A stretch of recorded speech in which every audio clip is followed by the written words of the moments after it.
Alright, I'm going to attempt to make a video on this, and it should be fun. I've done a little bit of research on this, but I'm still feeling not the most confident that this is going to work on the first try, but we're going to give it a go, take you along. Maybe you're doing this too.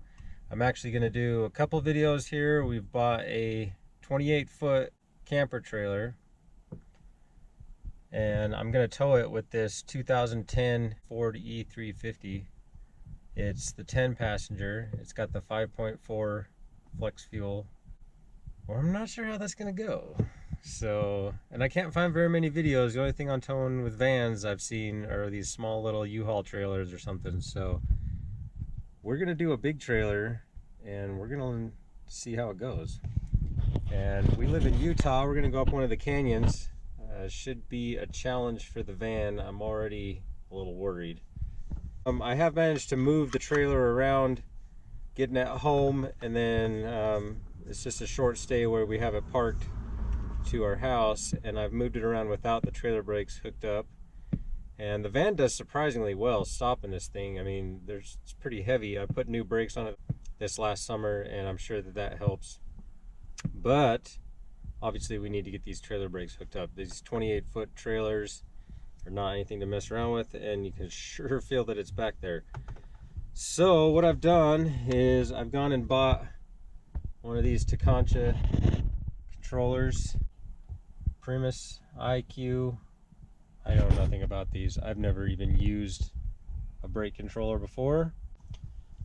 So the first thing we've done is Ford, in their Econoline vans, they hide their plug behind this little coin holder deal, which I've already pulled out. Obviously it's just clips, you just pop it out, and then this is connected to the back of that thing. I guess Ford has a stock one that can fit in there. I actually jumped online just to see how much the stock one would be, and I only found one place that had the OEM stock one, and it was like 400 bucks. So yeah, no. So anyway, you pop that out. That's where that plug is. It is not underneath like you would think it would be. It is definitely up here behind the dash. And I went and bought the adapter. Yeah, my van's a disaster. 34 for the Ford Super Duties. It says 2008.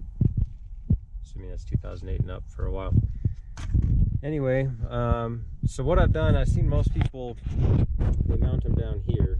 And when I first got this thing, I was just kind of messing around with it, and I actually shoved it in the little holder there, and I like it there. I think I'm gonna just install it there. So the only trick with that is I have the wire coming in through the back, plug into the back here. So that's what we're gonna do next.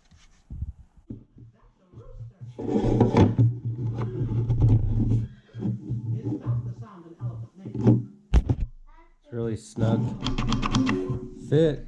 It's not going to move around in there. So what I've done is kind of eyeballed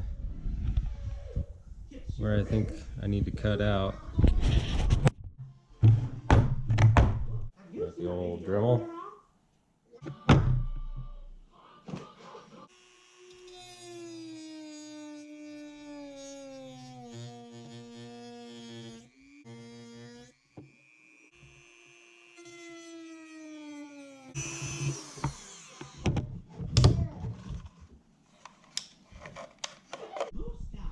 Pretty close.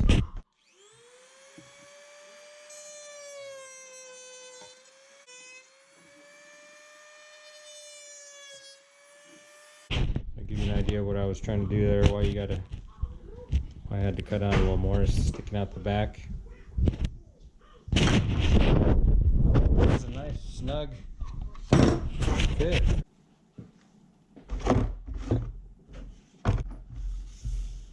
Since I decided to do this in the kitchen, I better clean up my mess.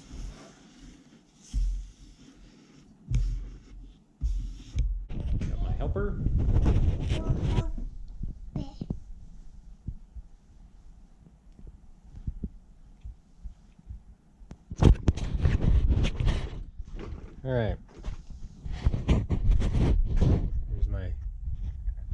Poor Tundra Bronco build, buried right now. So, a couple days later, I ran over to Home Depot. I didn't mean to do this, but it worked out. You might want to keep this in mind if you guys are doing this. This is gas and oil resistant. So it's just a 12 gauge stranded. It'll be more than enough. Next goal is to run that from the back. Get the blue wire up to the controller and get a black wire ran up for some power. So here we go.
So, I don't know if you guys can see that.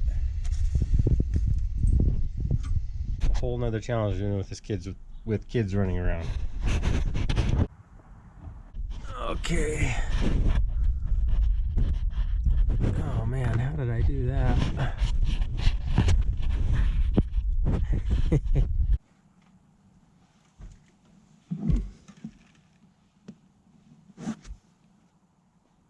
Did you guys see my wire? Where'd it go?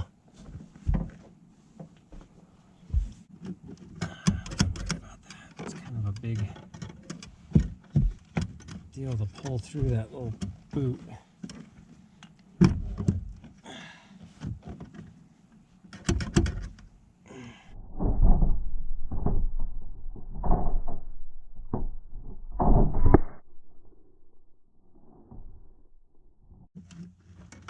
Got it though.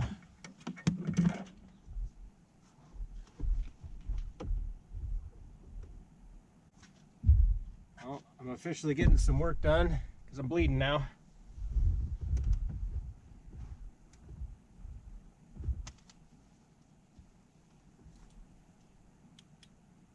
Ooh, there you are, clear back there. Oh, son of a gun.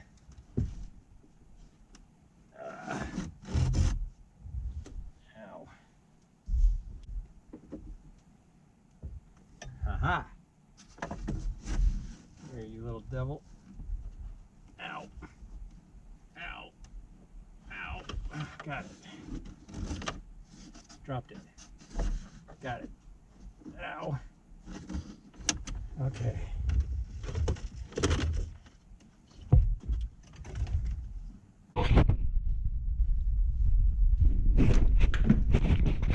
Okay, so here's my plan, is to use one of these bullet connectors for now. We are going to put a little clip on the blue wire.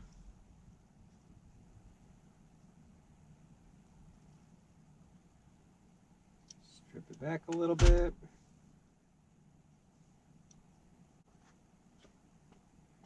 So we'll use a pair of vice grips.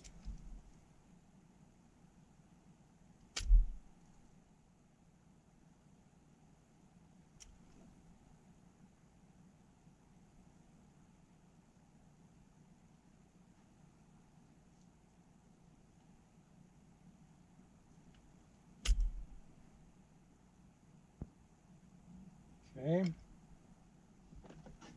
I'll give myself quite a bit of slack on this. You can always tuck it back into the dash or trim it back later.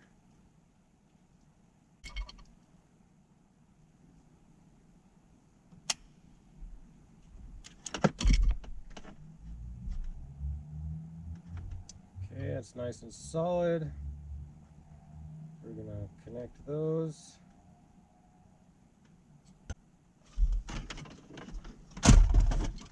And we will plug back in. Have power to the unit. Just gonna tuck all this out of the way.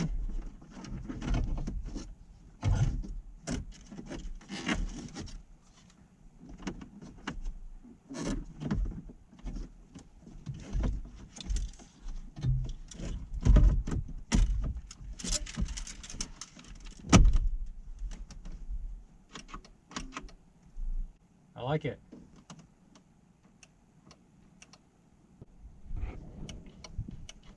I didn't like having to reach down. Everyone puts them down here, which I'm sure is fine.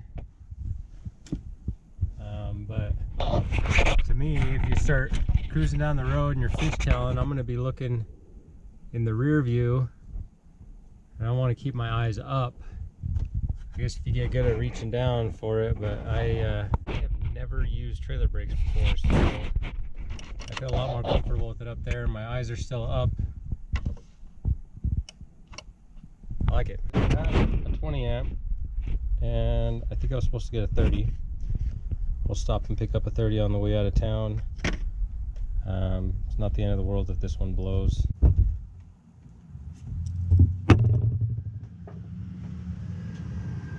Okay, so like I said, we're just going to pull power off of our fuse box here.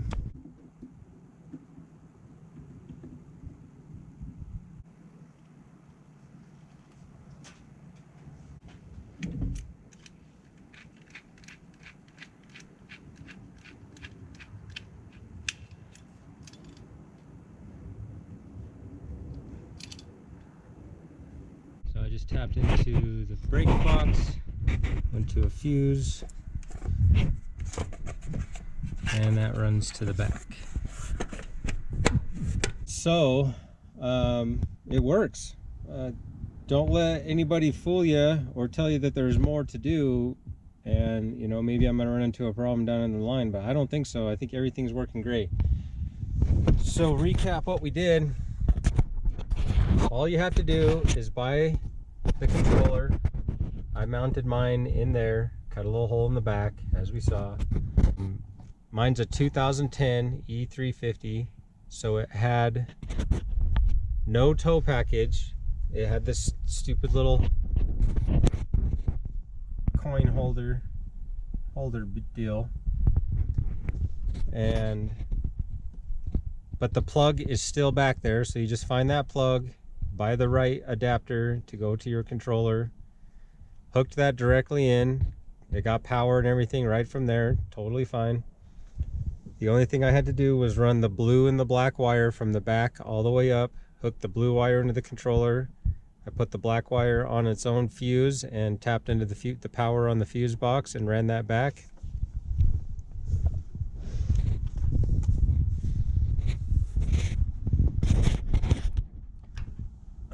I just have that wired up right now. I got to get it mounted. I wanted to make sure everything worked before I mounted it, and there was really nothing to show. The wires coming out of my 7 plug had butt connectors on them already. I just connected the blue to blue, black to black, put the ground to the frame, and everything works great. I pushed the manual brakes on it, stopped the whole vehicle, and I can see it going through the adjustments and the pressure as I hit the brakes, and it sure as heck stops a lot better. So don't let anyone tell you any different. I'm still gonna finish setting up the equalizer hitch. Everything seems to be doing just fine. I didn't do the measurements on the wheel sag though. But here's the whole rig. 28-foot trailer Ford E350. We're gonna see how it does, because I can't find anything online about how well these do.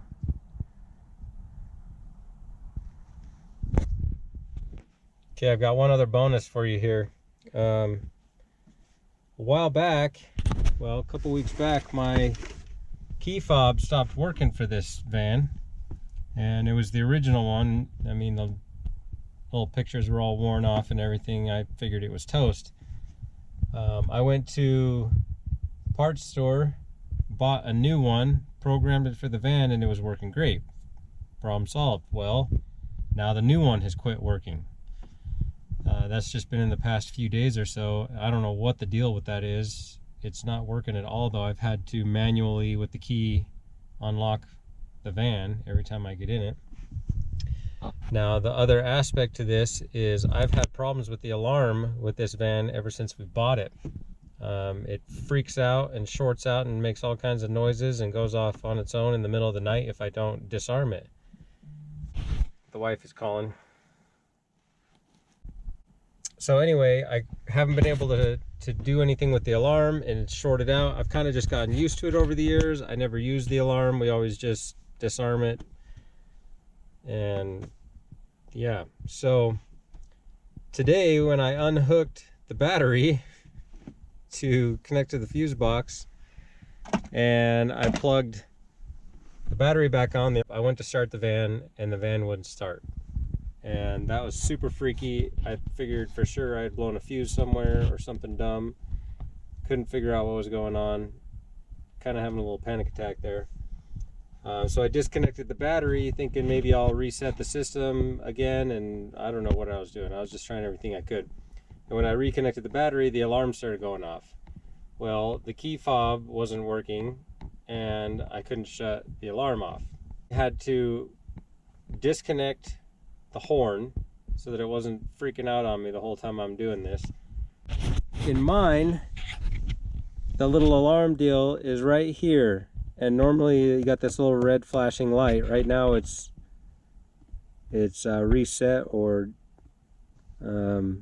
shut off. I don't know how I did it, but there's a little button on the back and you have to put the key in the ignition, turn it on, and then hold that button down for at least 5 seconds, I think it was, and the van started right up.